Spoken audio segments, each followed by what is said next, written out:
This is BOBW Next Play. I'm Coach Damien. I'm Coach Steven. And we're be coming at you once a month, just talking about different basketball topics, obviously, in the youth basketball landscape. Myself, Coach Steven, we've been doing this for a very long time, and we've pretty much seen any and everything you could ever imagine when it comes to youth basketball. So we just want to share our experiences, both good and bad, and hopefully this will help a coach, a parent, or a player along their basketball journey. Anything, Coach? Yeah. So, like you said, we're in this episode. We just looking to help out the community in the best way that we can, because, we're all about the youth and all about development with the kids, and so definitely want to try and help out as much as we can around the area. So, without no further ado, I would say the first topic today is just going to be next play. So that's something that I'm constantly saying to my players, whether I'm coaching them, training them, whatever the case may be. Next play mentality is something that was kind of ingrained in me as a basketball player also, which is, I think, the reason why I'm constantly reiterating it now as a coach myself and as a trainer myself. So when I think of next play mentality, it's not dwelling on a mistake I made, thinking about what's happening next. I can't do anything about what I did before, the previous play, whether I missed a shot, turned the ball over, or anything like that. But what I can do and what I can control is how I'm going to respond to that. So I miss a shot, go after my rebound, get a putback.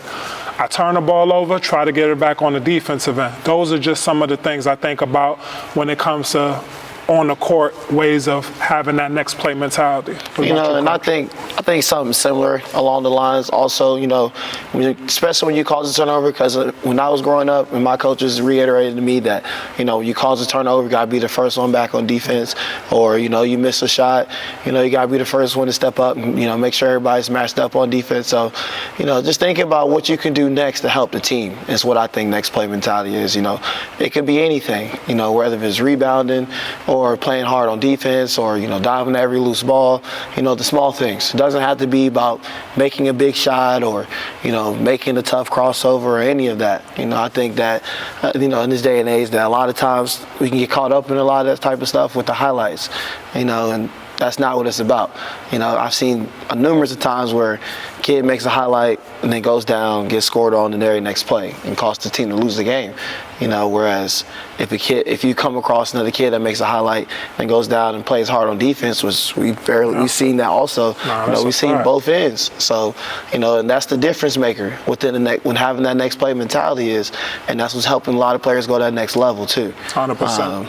So definitely agree with that. Yeah, that's a fact. I think the biggest thing that I've improved on as a coach is just always kind of understanding that every player isn't going to have that next play mentality immediately. Absolutely. I think some players, you have to coach them to have a next play mentality. Exactly. So I think my best teams, honestly, have had that next play mentality down pat. Absolutely. You know what I'm saying? So, that's just something that I hang my hat on just as a coach. I'm always thinking next play. If one of my players make a mistake on the court, I'm like constantly, next play.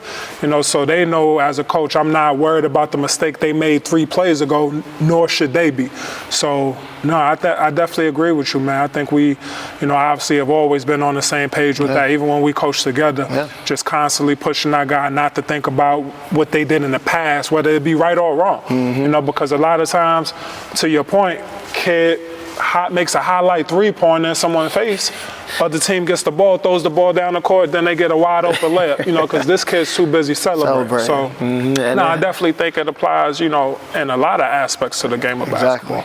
So I agree 100%, and it shows, absolutely. Like, it shows on the court, it shows on the scoreboard when you have that next play mentality. Yeah. Like, you win a lot more games when you have it, and when you don't, you find yourself on the other end of winning. And so, no, that's definitely a fact. Or competitive. Like, it doesn't mean about winning or losing, it's about being competitive. Like, if you have that next play mentality, you're going to find yourself in either close games or you stomping teams out. Yeah. Or if you don't, you're going to give those teams getting stomped out. No, definitely, man. And I think as a coach, it's important to have that next play mentality, because if your players know you have that mentality, I think it helps your team be a better team. If that makes sense. Because a lot of coaches, I mean, as many games as we've coached, a coach could be, berating their player, upset at their player because they missed a shot or made a mistake like 3 plays ago. They may take them out and not play them the whole game. Our guys always know they got a shot. You make a mistake, make 2 mistakes, 3 mistakes, hey, we got to take you out because that's affecting the whole team. But,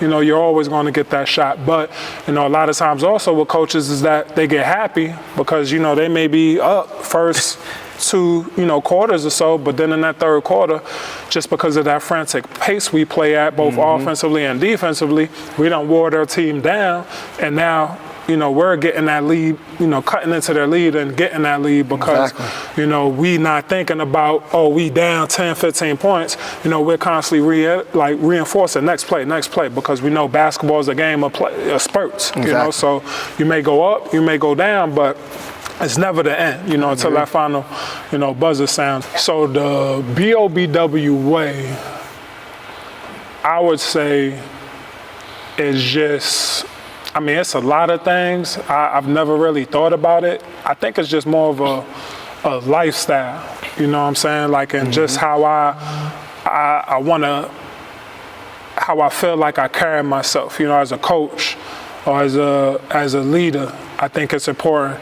Obviously being the hardest worker in the gym, I think that's without a doubt one of the top things, just never allowing someone to outwork me as a coach, always trying to better myself, always pushing my guys to better themselves too. Being acceptive to feedback, I think that's important because we don't know it all. Exactly. We make mistakes all the time as coaches, as human beings, we make mistakes, but I think always being humble enough to accept criticism and to be coached. Even sometimes a coach needs to be coached. I know sometimes I may, scream at a player or get upset at a player, but, I may not know the whole situation, or I may not be, really seeing exactly what's going on the court and why this player made this mistake. It's not because he made the mistake, but because, his teammate may have, made a mistake that, made him make that mistake, all that stuff. So I think that's important, man, to just hold yourself accountable. So we got to work hard, hold yourself accountable, hold others accountable. I think that's super important. It's a huge one. And just, always thinking, as we, started with our first topic, that next play mentality. So, we're constantly thinking of ways to improve ourselves as coaches. We're constantly thinking of ways to improve our programs, our camps, our clinics, our leagues. I mean, been here almost since longer than anybody. So, obviously you've seen that elevation. You remember how our leagues used to be in comparison to how they are now. With all different. The things, like the rings, started with the rings. Then we, the shirts, the designs we do for the shirts, the awards we give throughout the season. The stuff we do to decorate the gym, all that stuff. I mean, even on the travel side, constantly, the uniforms, setting the tone for our teams as far as like how we want them carrying themselves, with making sure the shirts are tucked in, stuff in their bags, making sure they're doing the extra work on their own, holding them accountable, holding their feet to the fire, because, that's obviously important. But I think those are just some of the things I could think of when I think of, if I'm describing what would be the BOBW way. What you think? I think another thing is effort. We preach that a lot, because we've coached a long time, and we've seen numerous of times where we've been playing against more like teams are more talented than our teams. There's a lot of teams, but we've come on the winning side of those games. It's because we preaching our guys' effort and girls. So I think that's the biggest thing with our program. I think with what all of our coaching staff has preached to all our kids is you got to give effort somewhere. It ain't always got to be offense. Ain't always got to be shooting. It's like somewhere down the line you got to give some effort somewhere.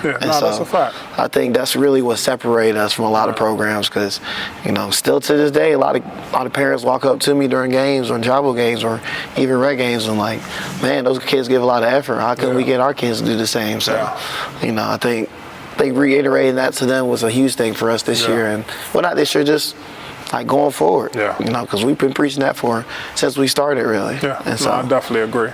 And I mean, I just think also we're not chasing players either. Yeah, you know what I'm saying? absolutely. So we ain't going after the most talented players. We're not promising parents scholarships and all these other unrealistic things because, I mean, a lot of programs do make the decision to do that, and that's, you know, no knocks to them. That's what they choose to do, but we just don't do that. You know, and I think that's something that also sets us apart, especially in this day and age. I mean, my gosh. the youth basketball landscape has changed even in the past, you know, 5-10 years, you know.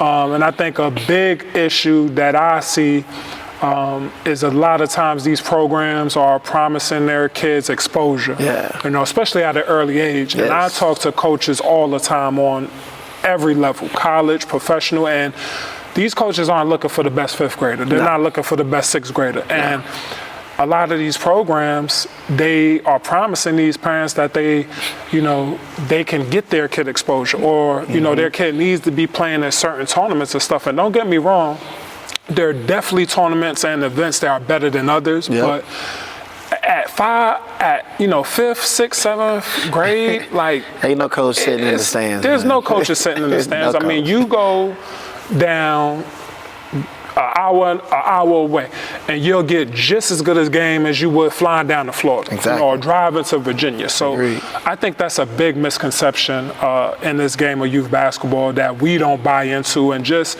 really getting parents to understand that, you know, trust the process. If your kid could play, they're going to find you. Like, I'm a product of that. You know, I played 1 year of high school basketball. I didn't play any travel. So I know that wholeheartedly. And that was back in era where there was no social media. There was no technology like these kids have now. So if a kid could play, they're going to find you. If your kid could play, they're going to find you. So don't allow someone to speed up your, you know, your journey and your progression because of the pipe dreams they're selling you. Like, trust and believe. If your kid could play, they're going to find you, and everybody's journey is different. It's different. I tell the kids that all the time. Like, everybody's journey. Sometimes even with development, like kids develop slower than others. You know, so but that development is part of your journey. You know, so you can't sit here and rush that. If you rush that and get in front of coaches too early, that's hurting your recruiting chances. Nah, that's it. It's like a microwave. Like people want microwave results. That's why I like the.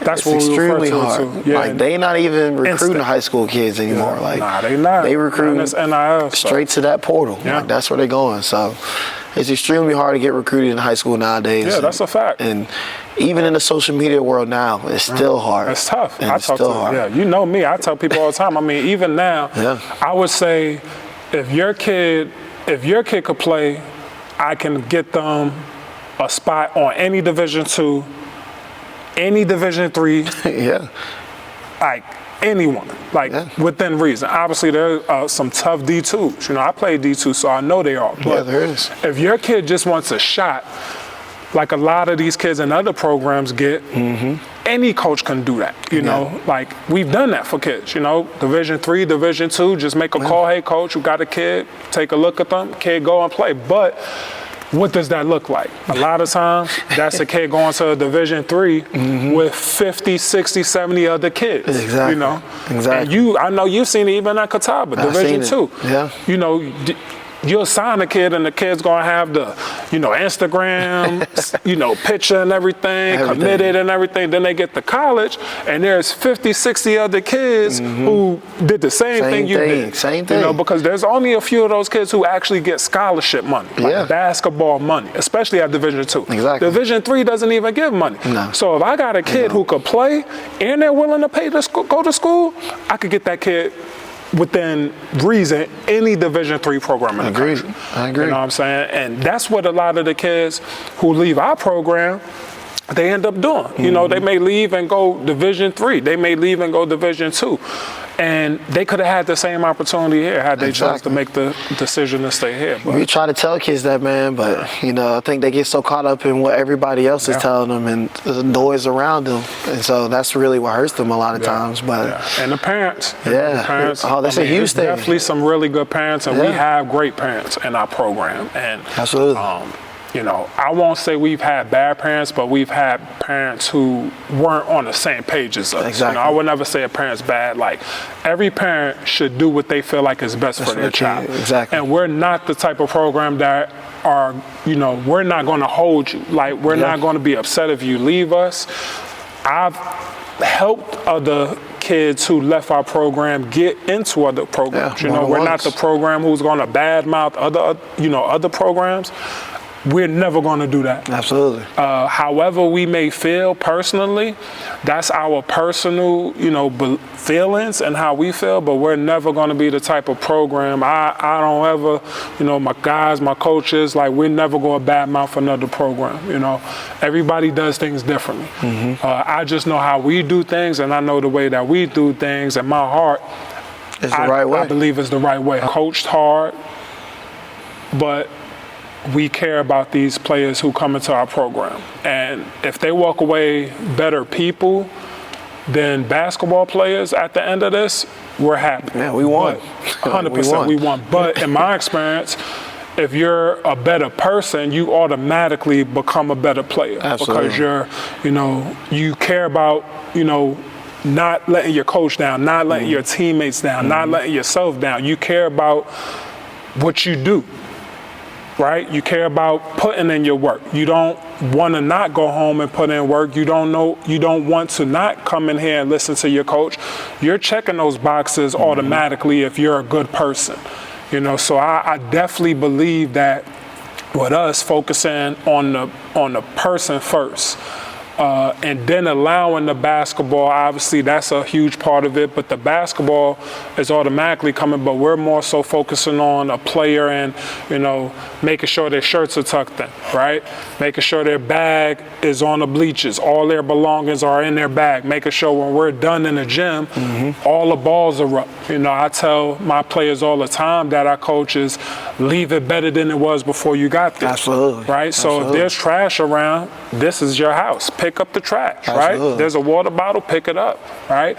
Because I think those traits carry you onto the court, so I'm not walking to a loose ball, I'm diving on the floor. Absolutely. You know what I'm saying? Like, Absolutely. I'm not waiting for the ball to come to me, I'm going to get it. Absolutely.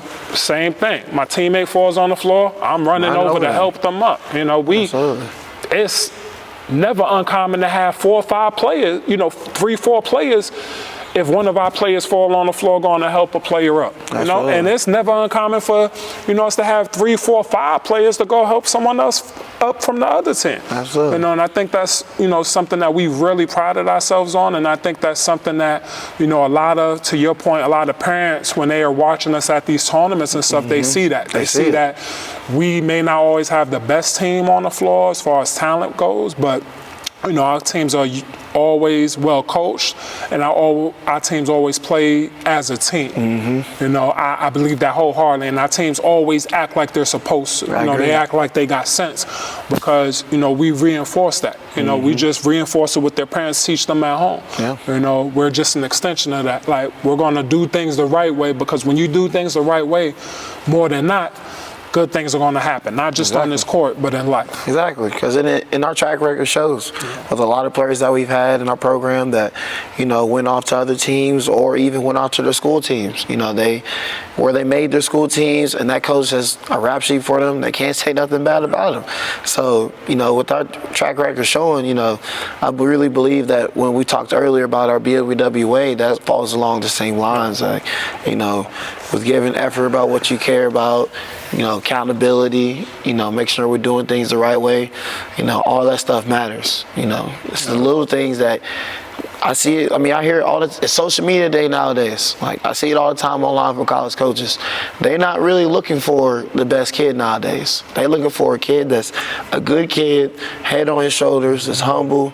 Parents are, let their kid be coached, and so that's what they're really looking for in the recruitment process. Yeah. I think it was a collegiate coach somewhere, and she wouldn't go to the games where it would be good games. She would go to games where it's blowouts, because she wanted to see the character behind that kid, that's what we're coaching a lot of times in our program, is the character of a kid, because we've been coaching for a while, we've seen all the different types of kids, and And honestly, those kids can't come back to us and say, we didn't coach them with care, you know. And so I think that's where we take really a lot of pride in also. 100%. And I think that's why a lot of parents like their kids in our program, because we are high character, you know, human beings. Absolutely. And I mean, we go to these events and you'll see a coach acting like a jackass, screaming at their kids, yelling at the refs, like all of that stuff. And, you know, I will say for a fact, I can say this confidently, is that we don't act that way. You know, we're always treating refs with the, you know, utmost respect, even if they're not making good calls or, you know, making calls that we like. Absolutely. We always treat the other team with respect. Like, I'm never going to quit on my team. I don't care if we're up 10, down 15. I'm always constantly coach my guys, standing up, encouraging them. Absolutely. You know, we're never giving up, and I think that, you know, that attitude, it trickles down to our players. I want to definitely go back to the parents. As I mentioned, I think the parents who play in our, you know, who children play in our program are really, really great parents. They get it. They understand the method behind the madness of what we're trying to do and what we're trying to build, not just as a team, but as an organization. We're trying to build something special. And I'm not referring to wins or championships or plaques and all that when I say build something special. I'm talking about really trying to establish a culture that will transcend way past BOBW elite, Lady BOBW elite.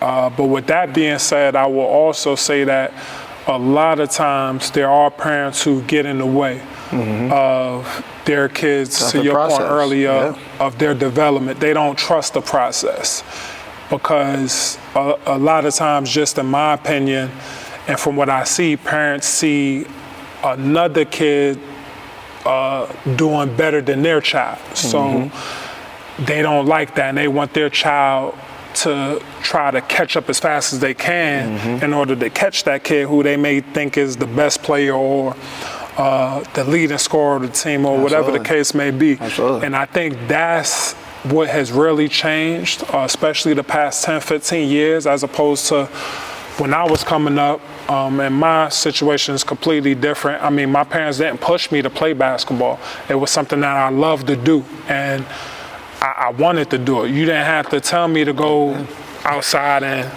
go to the park and stuff. I wanted to do it. And I think in this day and age, the parents, they're pushing their children to be better basketball players more than, you know, their child is pushing themselves and really wanting for themselves. And I think when you do that, that's a mistake, because I don't think you can ever really push a child to do something they don't want to do. Exactly. Now, your child's going to listen to you, but if your heart's not in it, if your heart's not in it, your mind's not going to be in it. No. And you're not going to approach, and you're not going to give it your all, and you're not going to do things the way that they need to be done in order to put yourself in the best possible situation to be successful. And I think that's something that parents really get wrong. Like, parents really gotta, not all parents, but a lot of parents out there just need to kind of pump their brakes and allow their child to fail.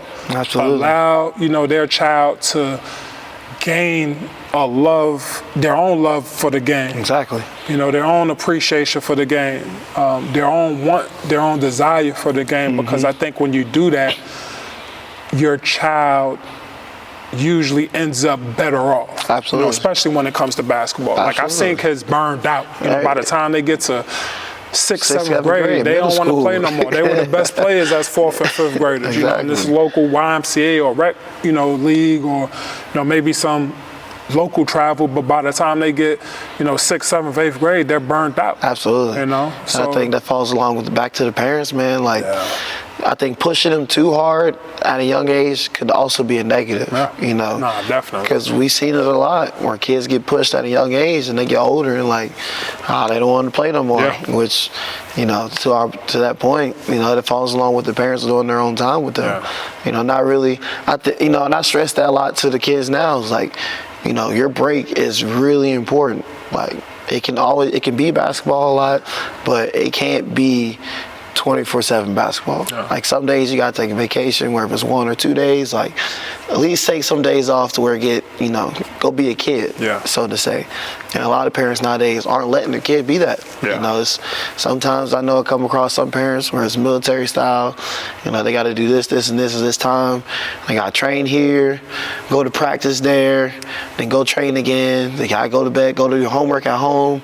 Then go in for school. They got to work out in the morning before school, work out after school, got practice. A lot of times that's a lot on the kid. And so you just got to think, and like the kid, and that's why a lot of kids get burnt out. That's a fact. Too much of one thing. Yeah. And so. Now, I'm definitely all for allowing your kid to play multiple sports, especially early on. Absolutely. Our 4th, 5th, 6th graders, even this past fall season, several of them played football. Yeah. And it was absolutely no problem to me. Yeah. We were at tournaments where we only had 5, 6 guys, and I was okay with that because I knew those guys, were playing another sport, and that's cool. I'm all for kids playing different sports because you don't know what's going to stick. Exactly. So I think that's another thing that parents have to understand. You don't know how these kids are going to grow, how they're going to develop. Yeah. I think you got to give them an opportunity to do a little bit of everything. I think the other sports helps with playing other sports helps with basketball too. A lot of sports teach different things, and so 100%. all the stuff that is taught can correlate some way into basketball. And so, I think that it's important to go and get that because, in high school, I played 4 different sports, track, soccer, basketball, and football, and all that stuff correlated some way type of basketball. Yeah, no, that's a fact. And not saying you can't just do basketball because, that's okay too. Obviously, we offer basketball year round.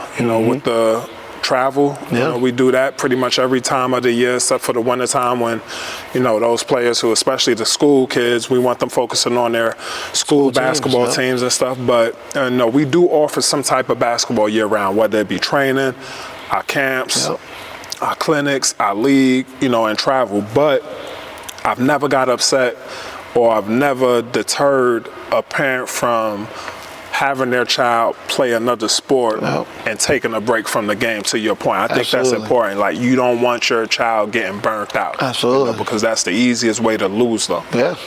Especially in this sport or any sport for that matter. But it happens a lot. Yeah. But I think that's really important to reiterate to their kids, or the parents to reiterate to their kids. Let them be kids and adventure, because at the end of the day, they growing, so they still got a lot they got to learn, and they can't learn it if you only gonna keep them in a controlled environment like that. No, I definitely agree with that, man. And I would say, just kind of lastly, is especially with the kids, man, just the teenagers, not just teenagers, but kids in general, is run your own race. Yes. You know what I'm saying? Don't be worried about what this kid's doing, or what you saw this kid doing on Instagram, or what team this kid's playing for, or what tournament. Everybody journey is different. Totally.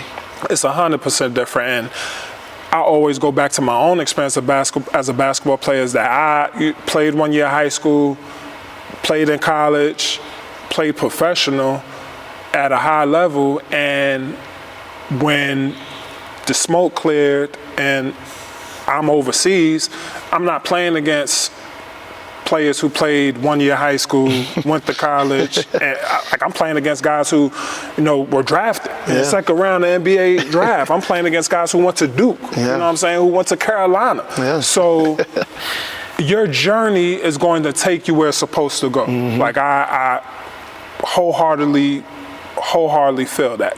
Whatever your journey is, and everybody's journey is different, but your journey specifically is going to take you where you need to go. Don't try to follow, this friend or, this person. Run your own race. Absolutely.